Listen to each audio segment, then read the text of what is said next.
I still don't like the FaceTime equalizer being a streaming like left to right line instead of like a bouncy up and down kind of thing. I just thought I'd say that. I mean, I get it. It's kind of odd if you think about, the historical representation of audio levels, but yeah, I'd rather see like more of a sine wave than what they do there. If they're gonna do, the sine wave wouldn't actually look like a sine wave because it'd be so compressed. Like if you look, you've messed around with Akin audio, right? Yeah. Yeah, I really like it because when you zoom in, it's like, oh, it is a sine wave. It is analog, and I like that. I didn't quite realize that at some point in time. So, sorry it took so long. I was actually looking at, I was opening things up this morning, so what happened to me like a few minutes ago wouldn't happen. Then I got distracted from it and never finished it. But I went like, I'm not, the increased security on the Apple SoC is, new to me, and I was reading about it and then got distracted with, some daily task of some sort and never came back to it until like, oh no, got to record. And it took me longer than expected. But I was working on it 30 minutes from when I sent you the message. I was thinking it'd be 30 minutes. Yeah, that's fine. I do remember having to do something because I remember seeing, like, I immediately dismissed the blurb and then had to go back and figure out what it said because I was just thinking it was the whole open system settings and allow something. No, it's not that. It's more than that. Yeah. Because I vaguely remember doing it, but it's been a little bit now. Yeah, I think on the Intel machines that was like allow the, but it's specifically allowing extensions. So macOS is treating Ace so it's an audio plugin, but it's treating it like a kernel extension because it receives enhanced privileges to access your system's audio. So. And I also remember there being like pop-ups about legacy extensions will no longer work after a certain point, kind of thing, in previous iterations of the OS. Yeah. I initially looked at Rogue Amoeba. So Rogue Amoeba had step-by-step instructions, and I failed to notice exactly how they had, like, on their website. It's great. Here's something kind of stupid. I was looking at this page and on their website, and I'm like, this doesn't give me enough instructions. And so I searched again, like I did my own search, and ended up pulling up the exact same page. And somehow, when I pulled it up again, I was like, oh, this makes sense. This website makes sense to me. And I saw the buttons where you click through all the screenshots. It's a really well, their website's really well organized. Like the issue that it's not an issue, but the steps that I need to do, like they're step-by-step instructions. It gives you an option for M-chip Mac or Intel Mac, and it could not be laid out any better, but somehow I failed to notice initially. So I don't know. It happens. Indeed. How are you doing? It's been a couple of weeks. Pretty good. I'm overly sore. I don't know how much attention you actually pay, but I did a kickboxing workout the other day instead of my normal rowing when I'm at home. I did not see that, but I saw that you did a rowing exercise this morning. Yeah, and every time I do the kickboxing stuff, I use muscles that I haven't used in a bit. I'm always sore afterwards. It just, for some reason or another, it has not become a staple of my weekly routine at this point. But other than that, I'm good. Cool. I as we were recording this, as I was sitting down, I was like, oh, I gotta go back to work tomorrow. Yeah, we were talking about that earlier. Because, hold Because, at the moment we are childless as well. Son's spending time with his grandparents for a couple of weeks, and so get to today, and it'd be really nice just to lounge around for the next few days without having the responsibility of a kid as well. Yeah. Well, I've been off for the last 11 days. Cause I didn't realize it had been that long. Well, you got the 2 days, the weekend, and then the work week. I had those 5 days off, and then there's another weekend. And since today was the 4th of July, I was like, I'm not going to work on Monday, so I took that day off. So it took 6 work days off, but all together with the weekend and the holiday, it was 11 days off. And I'm like, I got to go work. Oh, man. Yeah, no, I like to time mine that way, too. So did you do anything special, like travel or anything, or was it just getting some time? So sometime in the 90s, my parents got a timeshare place, and we've been doing a family vacation almost every summer for a while now. And so my mom and my sisters and my brother-in-law and my children, Becca, and nieces and nephews all got together in Sevierville, Tennessee. Stayed at a little resort that had a water park on it, and we just went there and for the week and had a good time, like a really good time. Nice. I like the choice of pronunciation there. Sevierville? Yeah. I mean, I know that's how they say it, but it's I don't know why. It's Sevierville. Sevierville? As far as the way it's written, yeah. It's like Houston and Houston. I mean, locals say it one way, but if you look at the way it's written and try to follow general grammatical guidelines, for lack of better phrasing, it should be Sevierville, I believe. Oh, there's an I in it, though. Right, I's. but Sevierville, based on severe, should be Severe. Oh, yeah. I see what you mean. Sevierville. Okay, interesting. I mean, I've been. I think I was probably 10 or 11 when my parents started going, or because we used to live in that area at that time, and so I was at a young age heard the locals pronounce it, and so that's the reason I mentioned that. I know that that's how they pronounce it. It's like Arab and Arab. Or Arab, Alabama. Oh, my uncle was so fun. My uncle. Have you ever watched The Dictator? No, I have not. I thought you were going to make a Henry Cho reference. No. My uncle, he's got a pretty thick Middle Eastern accent. He would always pronounce it Arab. So what I was thinking of, there's a comedian, Henry Cho. He's born in America, but his parents were Korean, and they lived in Arab. Oh, I know him. Yes. Yeah, he does a good skit about it. I've seen it. I really want to watch it again. Now that you, it's in my Plex library. I will check that out. Oh man, I forgot about it. So I grew up in when I was 12, my family moved into not far from there, like 30. We were like probably half an hour's drive from there in Oneonta. Okay, so do you know the city of, spelled Oneonta? I do, and I it's another one of those where I would pronounce it Oneonta, but that's not how correct. It's That's the correct pronunciation. Oneonta is the correct pronunciation. And like the old school locals, they pronounce it Oneonta as well. And like even as people as young, I'll say it this way, and this is going to sound funny, but I think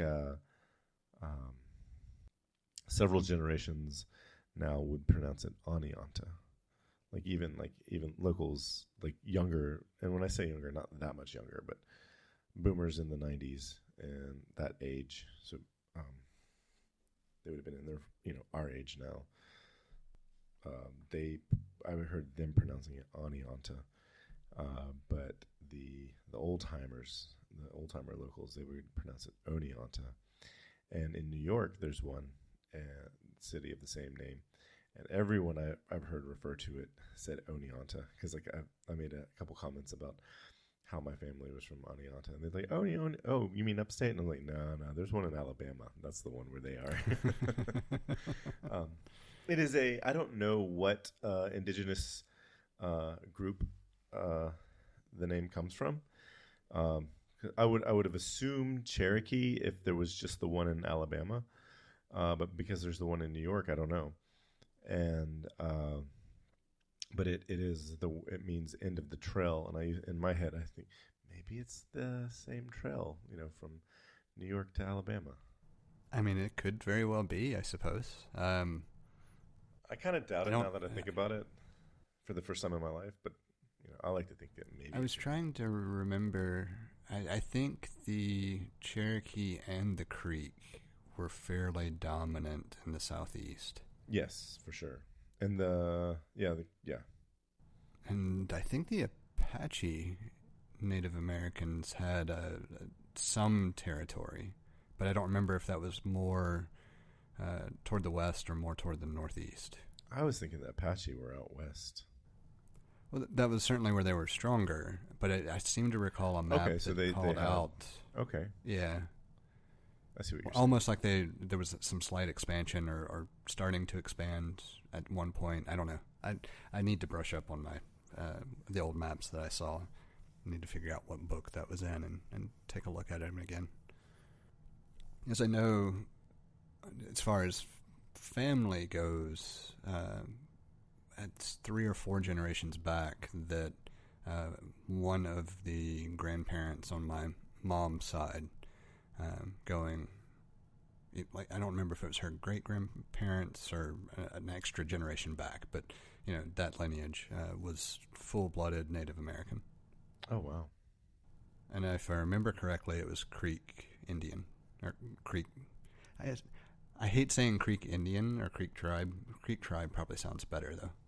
So it's funny. I was having a conversation with my friend Ellery about this just this week, because I started watching Yellowstone, and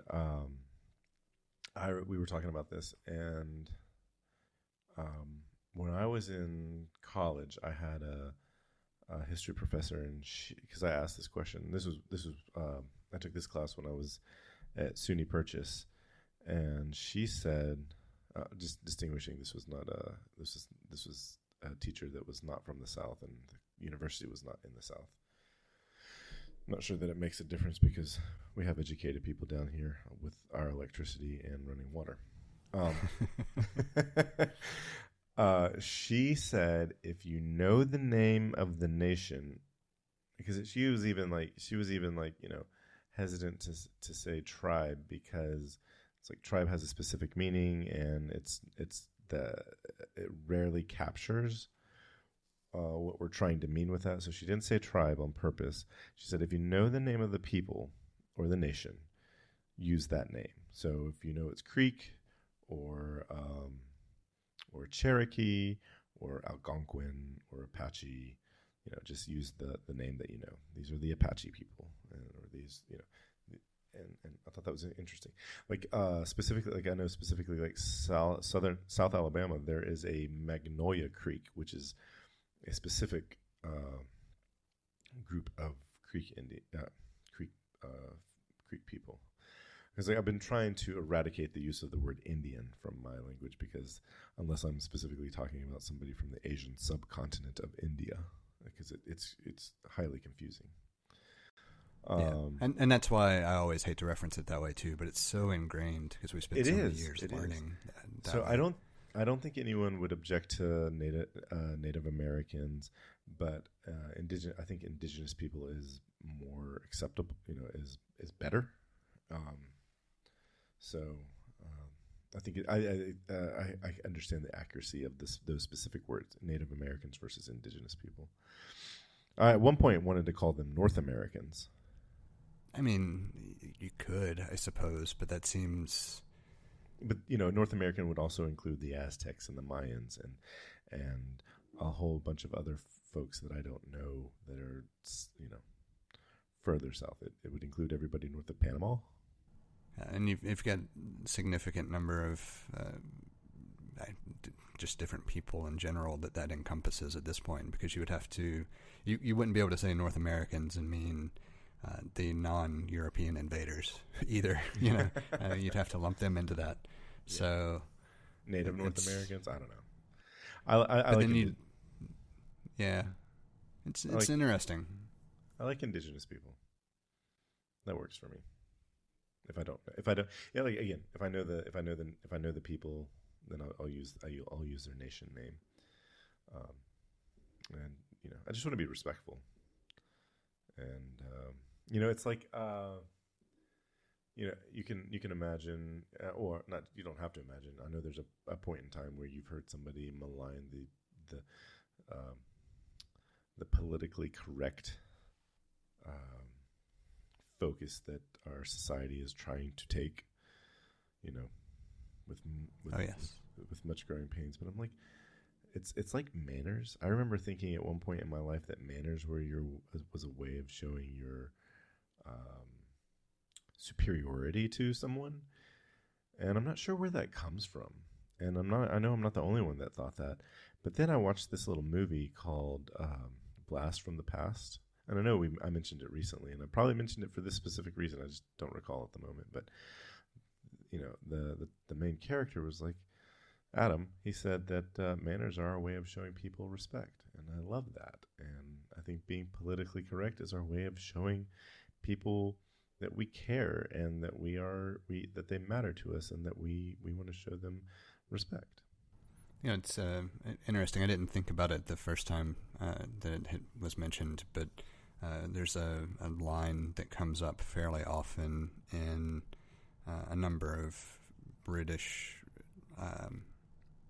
or maybe not British films, but films that are encompassing or portraying older British people. And the phrasing being "manners maketh man." Same concept. Manners being the thing that separates those who are civilized from those who are uncivilized. Yeah. That makes me think of like a quote from The Island of Dr. Moreau. I can't quite remember it, but it's from the movie. I haven't watched that movie in so long. I forgot about that one. I thought I mentioned it. I thought I mentioned it pretty recently. You could have. It's just, Yeah. I didn't think about watching it at the time, and I may have even missed the reference every once in a while. So one of the things that I've noticed that's been a drawback of the move, I don't lose connectivity, but there are, because of the older wiring and everything else, there are often times where I'll lose a second or two of voice, and so I have to decipher what was said. That happens to me from every once in a while. Okay, so well. I had assumed it was me with this house, but it may just be both of us experiencing some version of that as a result of something upstream too. Maybe it's more regional than it is localized. I think maybe the I don't think it was the opening line of that movie. Maybe it was. So the opening line from that movie was, "Our plane crashed in the endless southern Pacific, and we drifted for days between life and death. On the 6th or 7th day, the 2 men who had survived with me began to fight over the last canteen of water. They fought like beasts, not men. I fought for my life just as savagely as they did." And then he goes through, at the very end,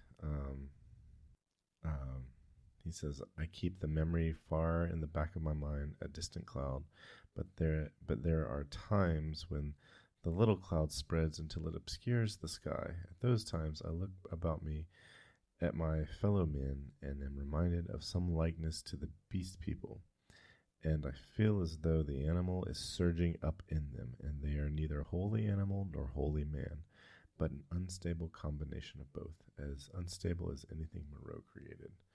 and I go in fear. That was the line. It's a lot to unpack on the spot. Yeah. I mean, yeah. But it is it kind of reminds me of State of Nature. The philosophical. I think it's a philosophical view. I'm trying to remember. Basically, I'll have to think about it. But just the. Well, I think part of where I was struggling with it is because of just take the story about the island of Dr. Moreau and think about the parallels to things like Lord of the Flies and Fight Club, things that we've referenced for different reasons a number of different times, but there's still there's something that is uncivilized in man, and it can be brought to the surface. Something primal or animalistic and right. If we don't, something that we attempt to control. Yeah. And is comparing that in humans to the experiments that Dr. Moreau was conducting. Yeah. That was kind of I watched that as a young or older teenager, and it was a thing for me. I remember enjoying the film. I don't remember. I do remember having very distinct thoughts about it at the time, about how I didn't think the film stood up to the source material.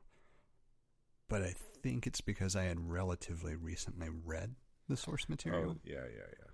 That's it. It's that at least is a type of film that once it's removed a little bit, it does well. Yeah. Yeah, I never read Wells's book, but not that one at least. But I saw the movie. So I'm trying to remember what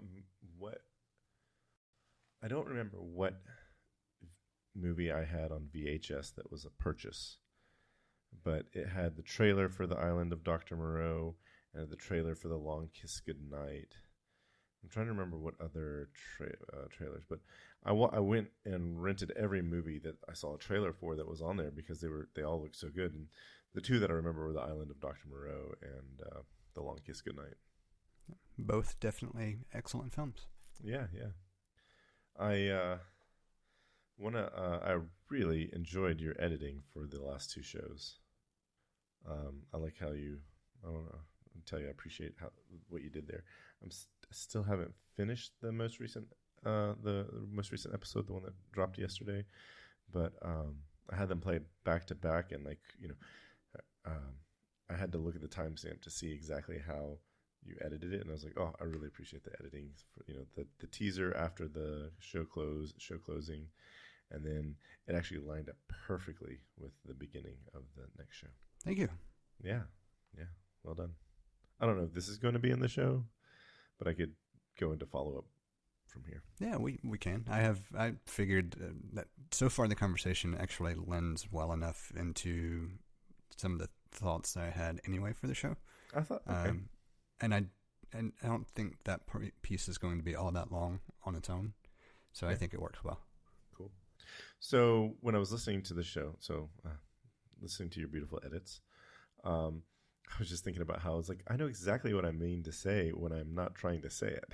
Like when I'm listening to it, it's like, that's what and I do this with other podcasts. And so I get, like when we started recording, like I've done this for years listening to other podcasts. And, someone was like, I think I have from 2008 to 2015, I have a really good timeline of Apple events and things coming out and when software was released for a lot of stuff, and then so whenever I was listening to an Apple related podcast, which is a lot of what I listen to, when they don't know something from that time frame, I'm like, it's this, you guys, come on, this is easy.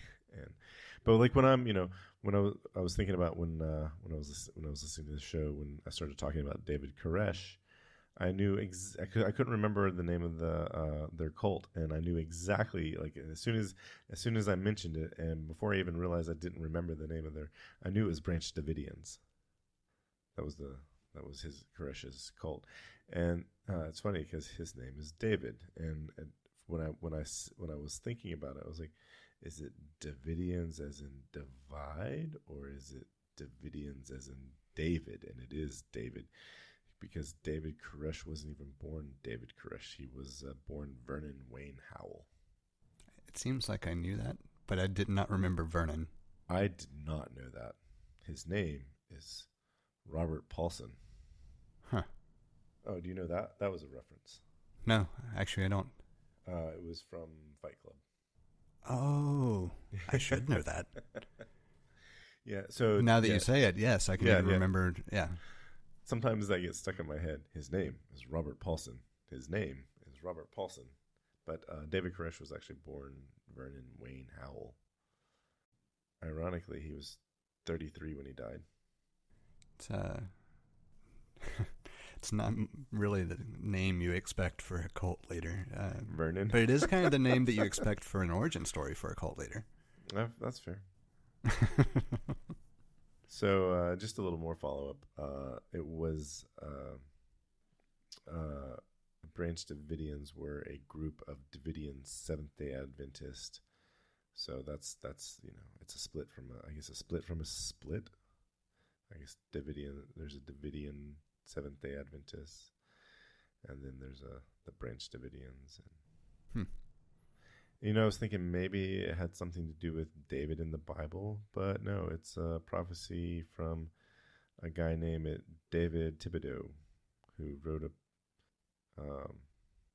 No, I'm misreading. I should actually read this before. I don't know what David they're referring to. I'm going to keep my mouth shut. I'm incorrect. I misread something. So, the only other I was thinking about for follow up was when I was listening to the last episode, I was like, well, a cult, just because you're in a cult doesn't mean it's bad. And I was just thinking about how, Cult of Mac, it's not actually a cult, but there are some cult-like existence, and it's not that hard to argue that maybe all of any religion could be relatively easily argued that it is a cult of some sort. And that doesn't, we always associate cults with being bad, but it was like, maybe being in a cult doesn't have to be bad. If you're in a bad cult, that's one thing. If you're in a good cult, that's okay too. It's always going to boil down to, are you being a decent person? Are you checking in the bowl of your neighbor to make sure it's full? So cults don't have to be bad. And then, which made me think, one of the things we talked about is maybe you're not a cult like, MAGA, but you're pretty bad because of the bad things that you do. So I was just thinking about that as I was listening. It's funny. The other cult that came to mind that I didn't mention would be CrossFit. Oh my God. The first rule of CrossFit is you talk about CrossFit to every single person you know. But, it's a good example of, it is something that many people could look at as a cult that is affecting some sort of positive outcome, or attempting to affect some sort of positive outcome. Yeah. There are certainly stories of people taking it too far, but I don't think you can judge the message and drive of a thing by an individual taking it to an extreme. Yeah. Unless that individual has a following also taking it to an extreme, in which case we're back to, is this a cult? At this point, it's like, let us not judge you by what you are, but your actions. Yes. It's like, you can be a good Christian, you can be a bad Christian, you can be a good Buddhist, you can be a bad Buddhist. And it's like, and judging is like, maybe that's not the right word I'm thinking of, but you're decidedly good or bad based on your actions. That's a nice way of saying it. That seems like a slightly educated way of saying judging. Sort of. I was going to go more with your balance on the scales will tip one way or another based on your actions. Yeah. Which actually, funnily enough, like everything that we've talked about blends its way into a couple of articles that caught my attention over the weekend that I put into the notes. And I put a lot more into the notes than I intend to go over, but it was more to remind myself of some different things. Your talking points. Yeah, well, not even all talking points, just some of the things that caught my attention. Because I was surprised that, surprised and not surprised. And this is where I found it very interesting and why I thought I would even bring it up for the show. Like, part of me read through some of this information like, of course, that makes perfect sense. Why is this news? And then part of me also read it through the lens of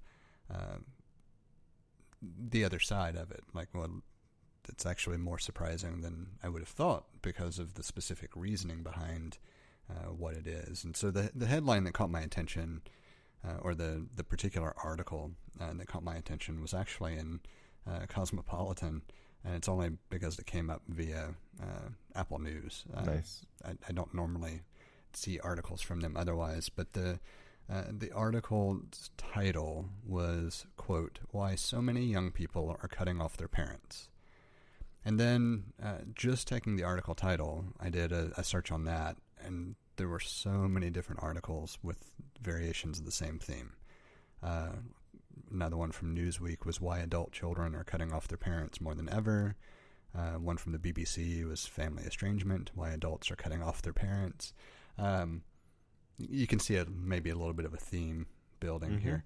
But it obviously it caught my attention for personal reasons, as well as just the oddities of the past few years and how that has driven more and more people to reevaluate different things in different contexts. And I tried to make that overly vague because there's a sociological concept of what it means to be a family that has been a question for researchers for decades. Like in the behavioral sciences, this has been a repeat theme of questioning what really is family anyway, for a number of different reasons. And then in the physical sciences, of course, family has meaning as well. When you think about family history for medical professionals, that's a whole different thing, right? You have a different definition of family. But the thing that I found most interesting, and part of where some of the other topics kind of lead up to this one, we've done many shows where we've talked about being a decent person or being judged on your actions and behaviors and things like that, or letting those drive your meaning and message more than anything else. It's our formula. And one of the top things that came up in all of these articles was that a lot of people, one, were reevaluating whether a traditional family relationship should have more weight on it, placed upon it, than a non-family relationship when the behaviors are the same. And two, a willingness to say, this is not acceptable, and I'm not going to have me or other people exposed to this because it's not healthy. So a combination of a willingness to redefine something and a willingness to stand up to something that maybe historically would be quiet.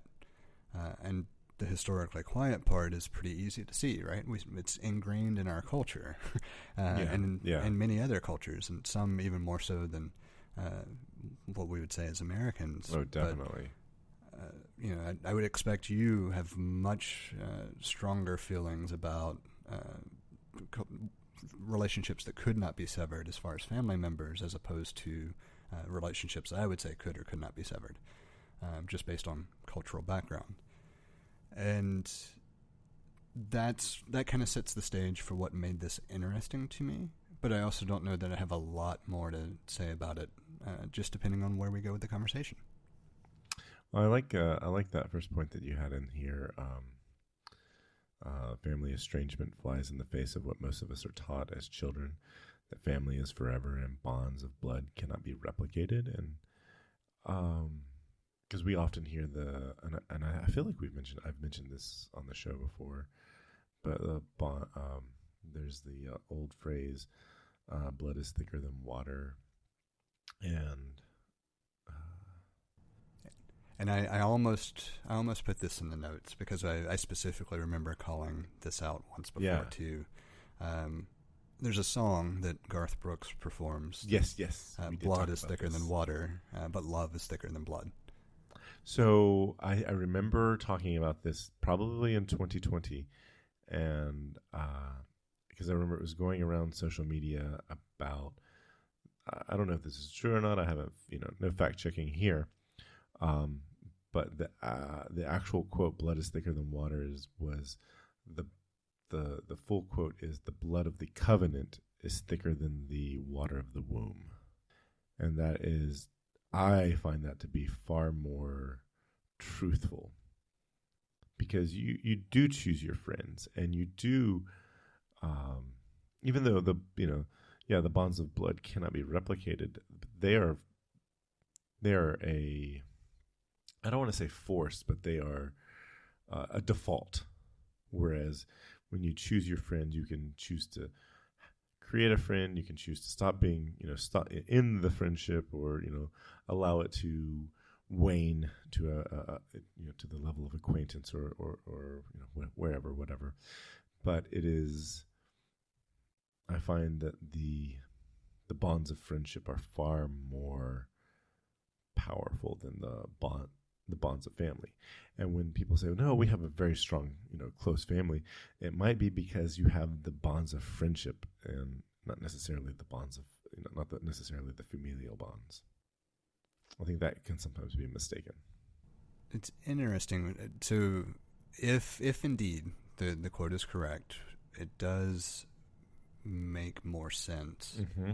And it also, funnily enough, it gets emphasized in the Christian concept of marriage, when people would leave their families to form a new family. Wife. Yeah. Right. Which would give more credence to the idea that it's the blood of the covenant's thicker than the water of the womb as well. Because I would imagine that phrasing somehow came out of some teaching or something affiliated with religion in some fashion. I feel just because of the phrasing. I feel like my head goes to the friendship between Jonathan and David in the Old Testament, and then the term covenant is often used when referencing Jesus Christ and the sacrifice and the promises that he makes to the church. So I feel like that all fits in, and I think when we start talking about families and why we might be seeing, why this phenomena is happening of young people cutting off their parents, is because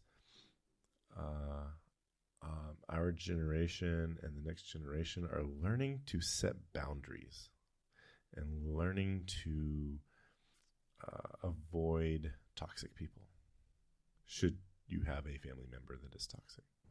And I think there's an additional component that's often overlooked as well, that is more ingrained in maybe skewed more toward what I would say the traditional Gen X mindset would be, where the generation as a whole typically gets represented as a group that's willing to go with the flow and try not to upset things, try not to create drama for the sake of being drama, but also not just accepting something at face value. Yeah. If there's a reason to say something, then say something. And I think that there's a large swath of people who maybe didn't notice or didn't think about the ramifications of some things, and they're starting to see it play out. And then it's that recognition of, no, this is not okay. Sorry, that amused me how you said that. No, yeah. Yeah, I mean, I said it that way on purpose. Oh, I know. It got to me. I was just, I was thinking about about Gen X. It's also the feral generation, or a feral generation, perhaps. Yeah, Like yeah, Gen Xers tend not to take shit. yeah, and it's what I was.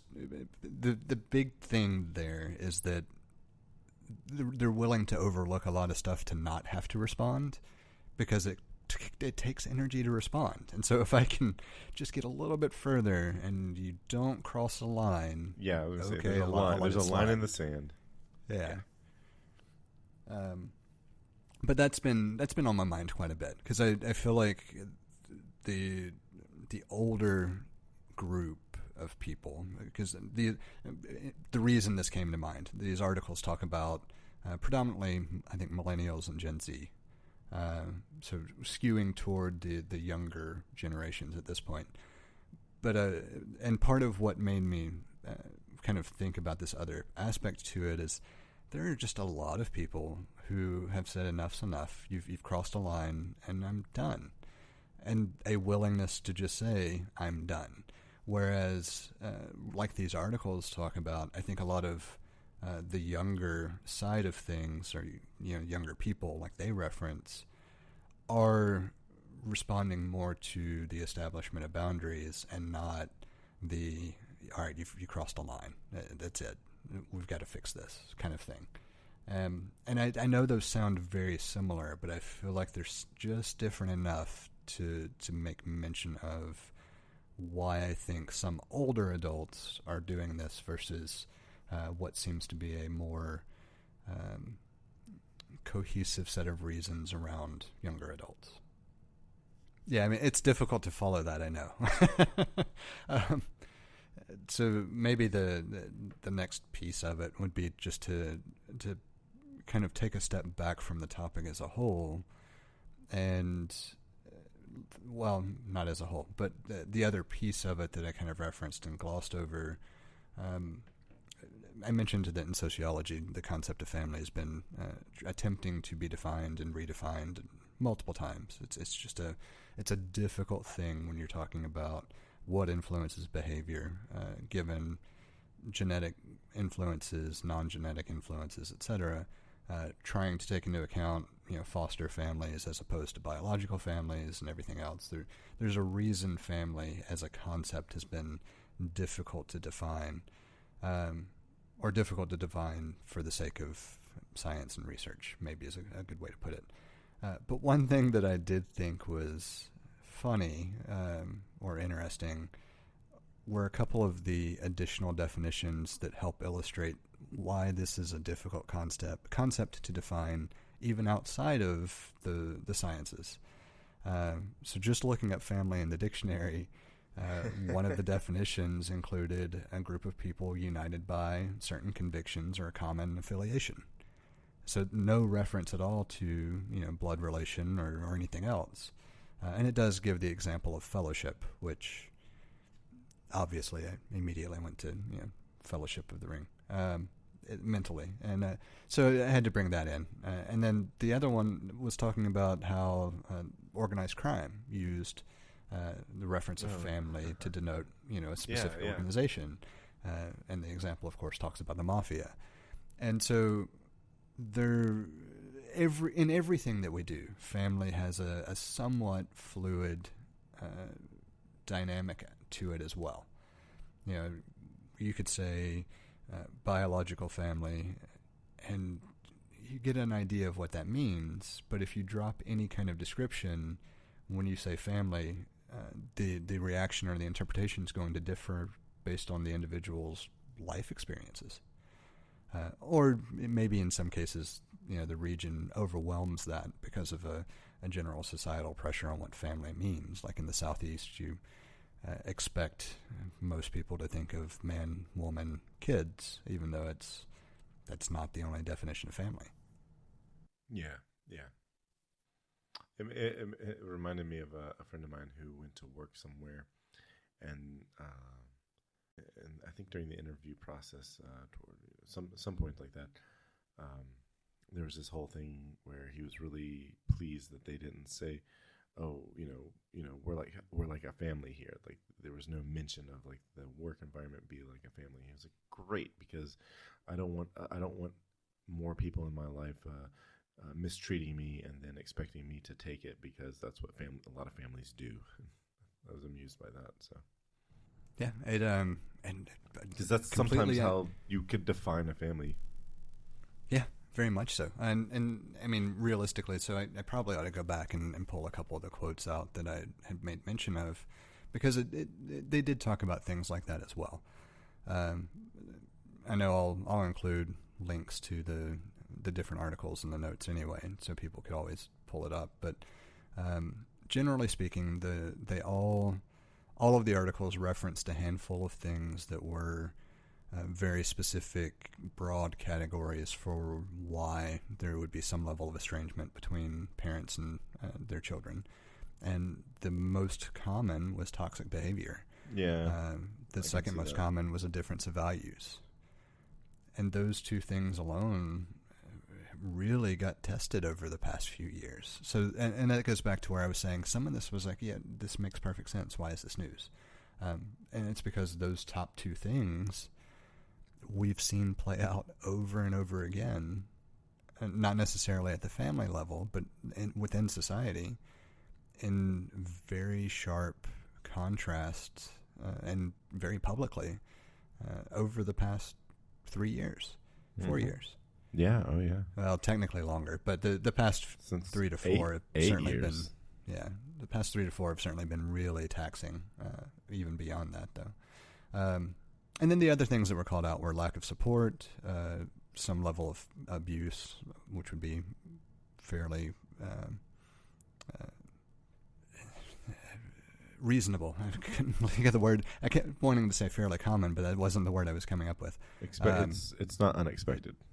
Correct. It is a type of scenario where you would say, well, yeah, of course, this would result in some level of disconnect. However, the article did talk about how more often than not, people try to still maintain some level of contact and try to maintain the relationship because it's family. And it's the only type of relationship you would ever hear people say, well, of course we would tell them that to go back and make amends. It's family. Well, why? That doesn't mean shit if you're being abused. No.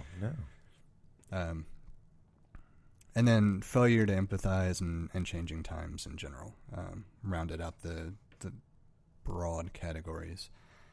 I was noticing this, and the point that you have after this about studies suggesting that parents and adult children rarely agree on the reasons for the rift.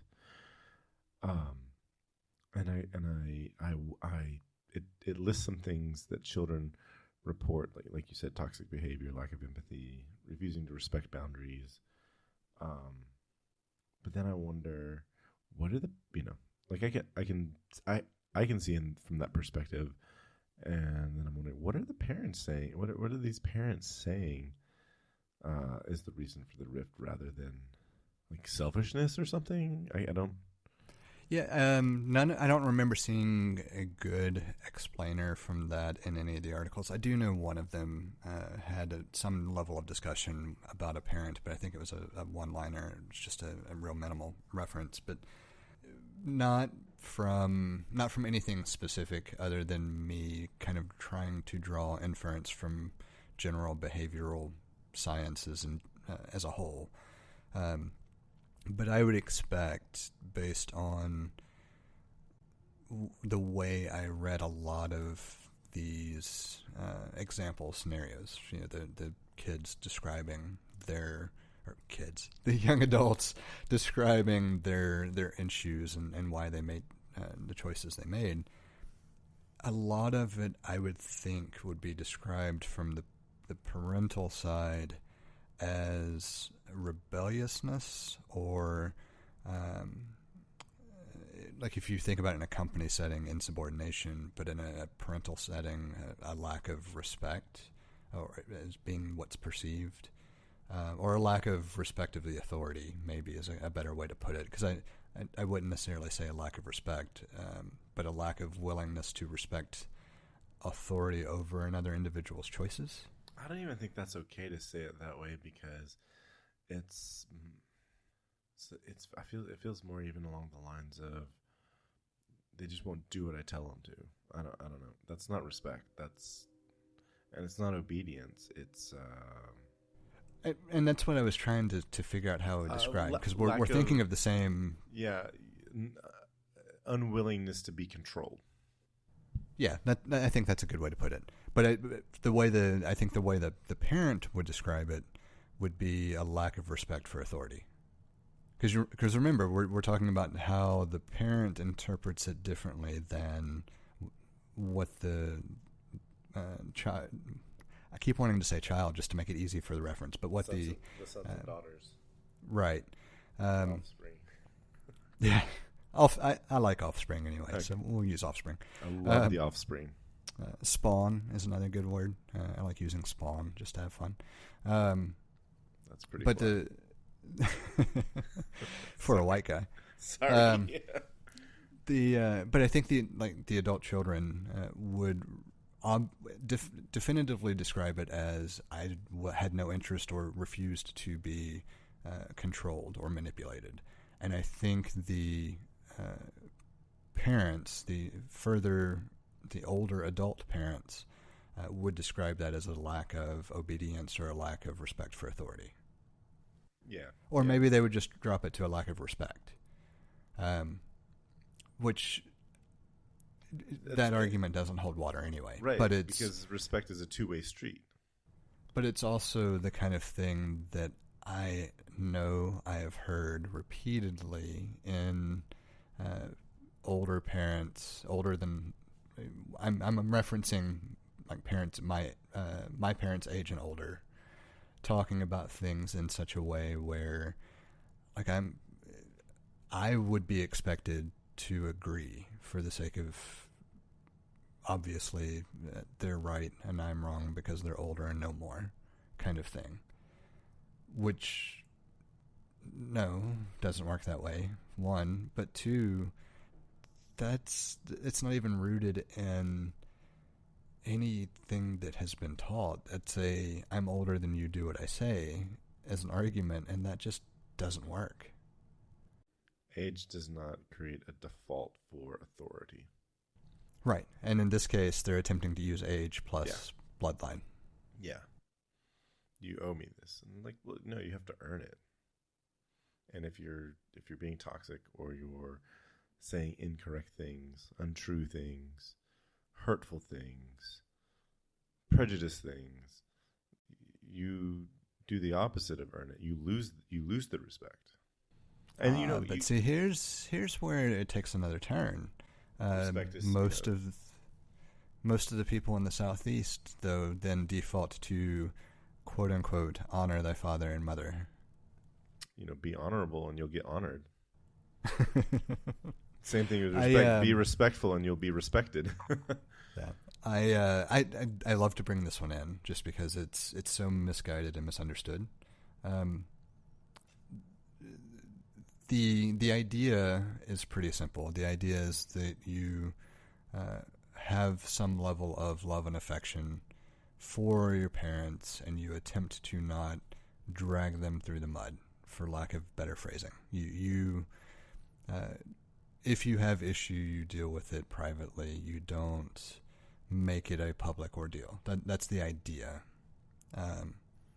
Nothing in that says that I have to still keep contact with you or talk to you or be under your rule or do what you say. It's, you know what, I love you because of our relationship, but I don't have to be around you. And I'm not going to turn around and badmouth you to other people. I'll let you, be who you choose to be and let other people make their determinations for themselves.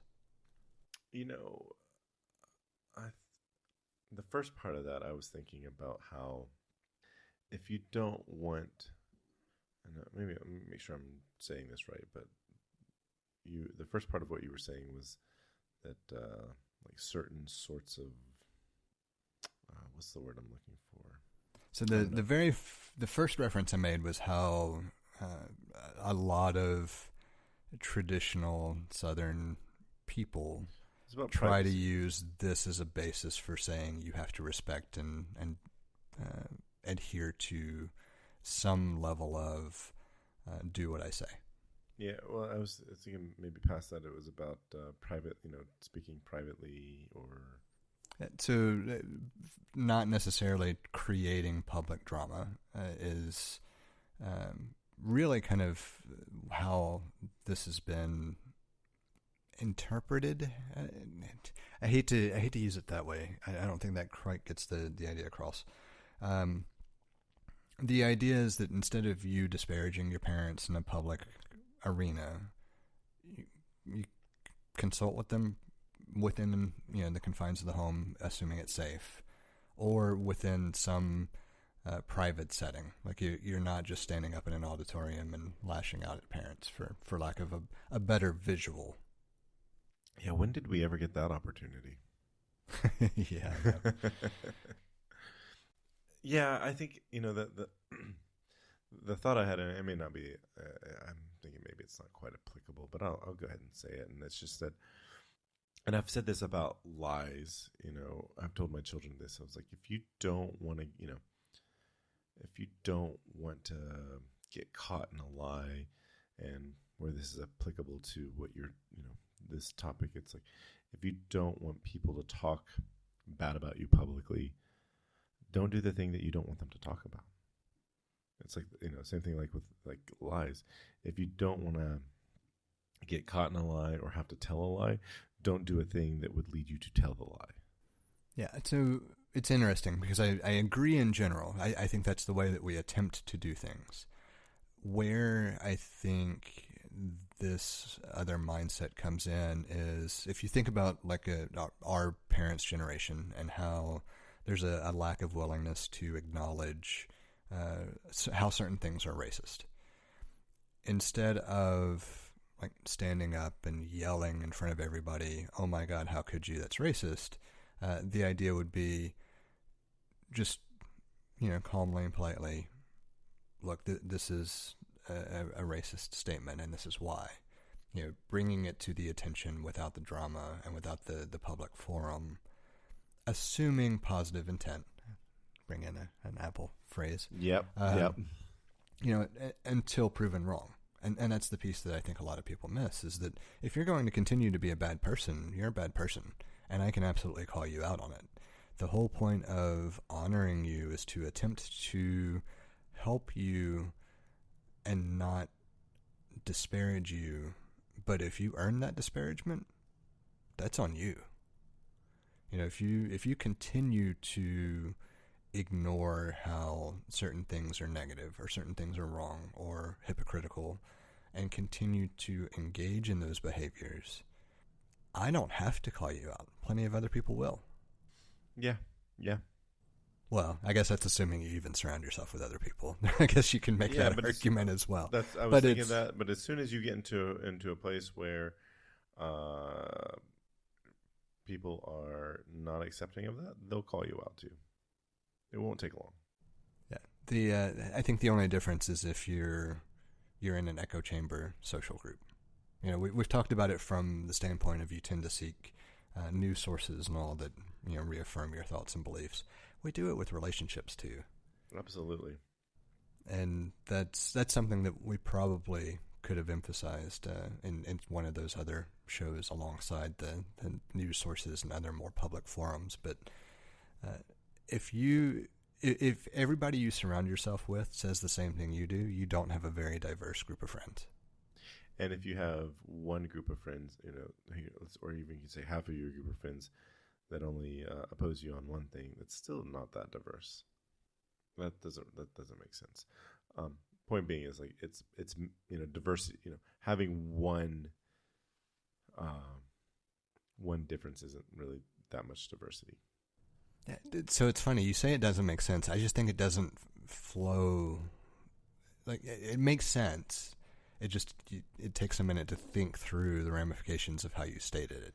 I said it all weird. Or not the ramifications. You just have to put together the thought behind it.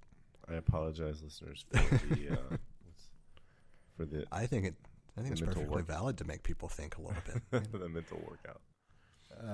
Hopefully, I'm communicating what can be understood well. So, I think so. It just took me a moment to make sure I put together the meaning, because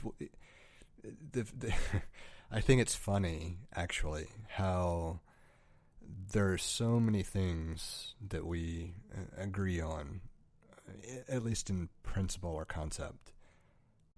And it sounds like we agree on everything if you listen to the show, I'm sure. Yeah. But there's not. There's a very defined willingness and openness to accept things as different viewpoints that are valid between the two of us without challenging it. That is lost if you only listen to these conversations. I think I said that right. I think so too. And a lot of it is that maybe we believe the end result is more or less the same, but we have some different thoughts on how to get to that end result. But we're not here to debate the details of getting to that end result, so it's all good.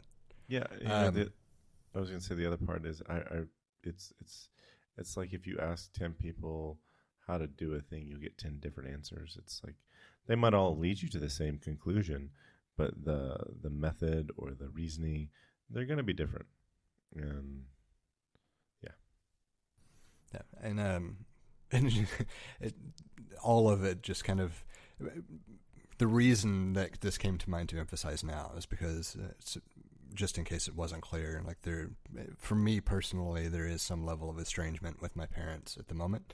And with you, I know there is not, even though there are some parallels to some of the different thoughts of the time, but there's a more, from everything I gather, there's more of a willingness within most of your family to be more open to understanding other viewpoints than a large swath of my family. And so that dynamic is very interesting to me, not because of the differences between either openness or just the interpretation of openness. I think a lot of it is because I view both of our general core development experiences through the lens of what it means to be in the Southeast, and they're so very different that it's fascinating that we arrived at similar places on outlooks. Yeah. Because I mean, I know we've talked about it and we've hinted at it a lot on the show in general places, but our developmental experiences could not have been more different, I don't believe. No, I don't think so. I mean, it's pretty different. And so it harkens back to or rekindles a number of those nature versus nurture debates that you often would hear decades ago at this point. Because just in case, I know I've mentioned it before, but just in case I haven't emphasized it enough, there is no such thing as nature versus nurture. Both sides influence everything. It's just figuring out what influences what piece more than the other. If you can even do that, you know. So, yes. I mean, they're can't, so intertwined. Yeah, there's. I don't want to say there's no separating them, but it's difficult. For anybody who not really even difficult, but complex or yeah. Now, just to give a blurb for anybody who really wants to kind of delve into the meaning there, biosocial. Well, technically biosocial criminology, but biosocial psychology would be a good area to try to understand some of that. It's been more applicable in trying to understand criminal and deviant behavior as far as where the studies and the research and emphasis has gone, but there's some aspects to both sociology and psychology that have attempted to bring in other professions as well. So typically it's going to be referenced as biosocial something. There's also that documentary called Trading Places. What was the Big with Tom Hanks? Is that the one? No. Twins. Twins. Kinda, yeah. And then there's also 13 going on 30, I think, was a more recent take on it. something like that. Yeah. I didn't remember that. I think I only saw that movie once. I'm not entirely sure I even saw it. I just remember the previews. But not to leave it derailed, but just to kind of bring it back full circle. One of the things that I have found most difficult, actually, is a relatively recent thing. My son had mentioned, my parents not having seen them in a while, just casual reference. And it's like, how do I respond to that? I agree. We haven't, and they haven't attempted to even reach out to you, even like use me as a proxy just to coordinate something. So my response was just, we haven't, and kind of continue to go about the day.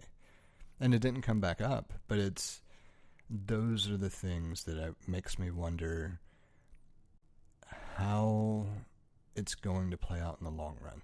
This is one of those question marks where I have my reasons for keeping him sheltered from a number of things there, and it's intentional for sure, because of how I've seen my nephew shift as far as views and all go as a result of influences. And I absolutely do not want to raise that type of person. But at the same time, is it just a step too far? And, every time I think through it, my response is no. It's better for him to be a decent person. It just sucks that I have to deal with the incongruity between wanting to have him know his grandparents on my side of the family and wanting to make sure that those views are not a part of his day-to-day outlook. I think that, or my experience has been, I have very disparate viewpoints on life. It's interesting because it's like we'll often come to the same conclusion on a lot of things. So there's some big things that we won't come to the same conclusion, but we'll come to the same conclusion on some things, and for very different reasons. And I feel like sometimes with my extended family, they come to the right conclusion for the wrong reason. And I mean that's I know that sounds really asinine on my part, but no, I only laugh, and I had to laugh because I have a number of relatives that I think fit that description perfectly as well. And I think every family has a couple like that. But one of the things that has happened is that we've come to a place that where we've decided or there's certain things that it's like, we're just not going to talk about these topics because there's no productive conversation. And while that might sound like, well, you're just, you're avoiding certain things and, you don't have, well, you know what, you're right. Like there's part of like, some of my family doesn't know they don't know all of me, or it creates for more surface relationships. You can't go as deep, and we might not be able to go as deep, but it's a certain balance that is being struck there, for better or for worse. Yeah, it's interesting. I know we haven't gone into any of the detail on any of this, so I will of course not do it on the show either. But it might be worth a separate drinking conversation just for fun. But one of the things that has been fascinating is for years we tried the approach of, okay, certain topics maybe you would just either ignore or kind of guide the conversation away to something else, etc. Just attempting to kind of create the same idea that you were describing. And I think it was 2.5 years ago now. Maybe only 2. Either way, relatively recently, there reached a point where everything about who you are portraying in every statement you make, whether it's about one of these topics that we're not delving into, or if it's seemingly benign, there's an undercurrent here that is absolutely guided by those same views. And those views are what I have a problem with. And the lack of willingness to understand why I have a problem with those views isn't worth my time and effort to deal with. And it's funny because I do think there's a huge difference in my approach to relationships than most other people, because I don't have a problem just cutting that relationship out. It doesn't matter who it is. I've never had an overly strong reason to say I need to maintain this relationship for some reason. I've always had more of the mindset of I want to choose the relationships that matter to me, and any relationship that I don't choose is absolutely disposable. And it's a mindset that I don't come across ever from as far as general conversation. So I don't know what prompted me to develop that early on. But I have, and I have no strong feeling toward this is a relationship I absolutely have to maintain, except for the relationship with my spouse and child. And I think it's strange to an extent, but I think it's also freeing in a way that a lot of people maybe don't get a chance to experience, because every other relationship that I have invested time and effort into has been a relationship of my choosing. Mm-hmm. I think as a human person, you must understand, if you have a relationship with somebody, there will be conflict. It doesn't matter what the relationship is, there will be conflict. And depending on the nature of the relationship is going to determine how much conflict, what level of conflict, how severe it is, etc. And just because you were once an authority, or once were in charged with the well-being and development and upbringing of a particular person, does not mean that your authority remains. You only garner respect when you've earned it. And to honestly, to think that you can continue to be authoritative over an adult child, an adult offspring, is just bonkers to me. Like, where do you get off thinking that is the nature of the relationship when your child is older than you were when they were, born? Like, it doesn't make sense. But thinking about historically, the emphasis on respect is given to certain positions, not earned. They don't understand respect. True, but I'm trying to an extent, I'm trying to just be devil's advocate. Characterize the mindset or the thinking or the logic, or right. But think about prior to maybe Reagan, maybe you could even go after Reagan. But historically, the quote unquote position of President of the United States commanded respect. That's the way it's always been described. And that's the way many people talk about it. Like the president should be respected. Doesn't matter whether you voted for him or somebody else voted for him, or any of the other details. It's, as president, they should be respected. I'm going to call some bullshit on that, because it's not. Well, I didn't say I agree with it. I know. You're playing devil's advocate. But what I want to emphasize is that has been a narrative in U.S. politics for many years.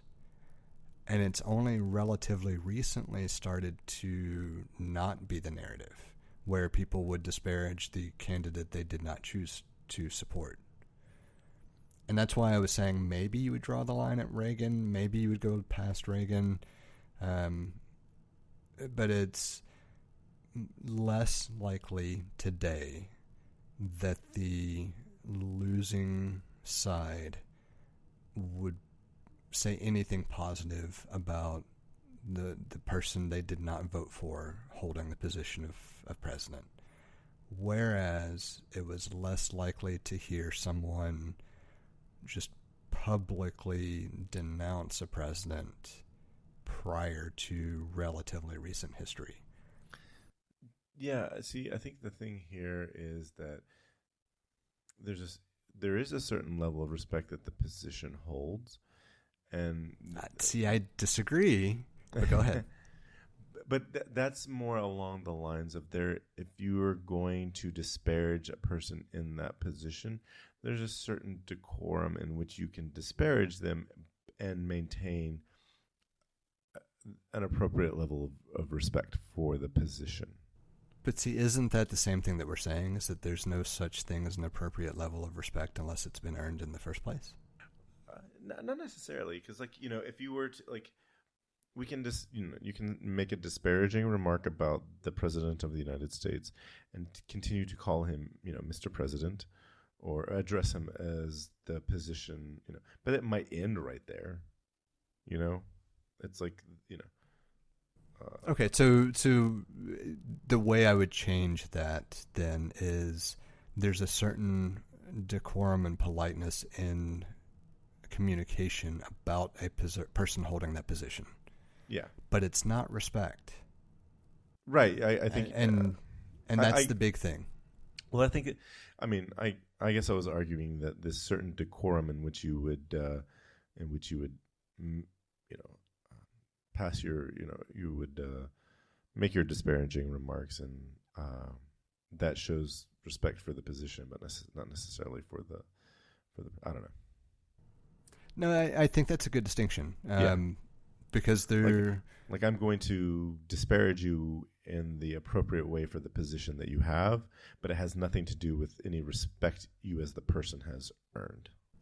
Yeah, I can agree with that distinction. So similar to management, supervisor, whatever, take your pick, whatever relationship where someone has on paper some level of authority over someone else.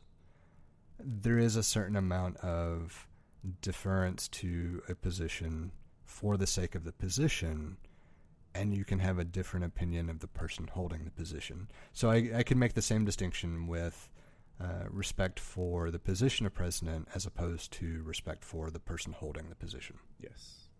Yeah.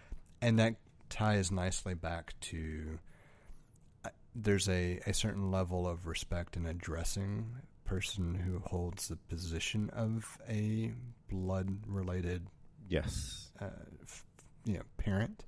Yes. But there is not an inherent respect for the person. Right, that has to be earned. We have a number of different ways set up for you to get in touch with us to provide feedback, ask questions, or just comment in about something we've discussed. You can hit us up on Twitter or Instagram at untitled_hosts, or shoot an email over to untitled.hosts@gmail.com. Or get in touch directly with Jesse at jthart.com, or get in touch with me, John, via telepathy. If you would like to support our work or are interested in listening to our new after-show feed, head over to patreon.com/theUntitledPodcast and take a look at the options we have set up. Thank you for listening. We hope you've enjoyed the show. And we hope to connect with more of you as we continue this journey. That's a wrap.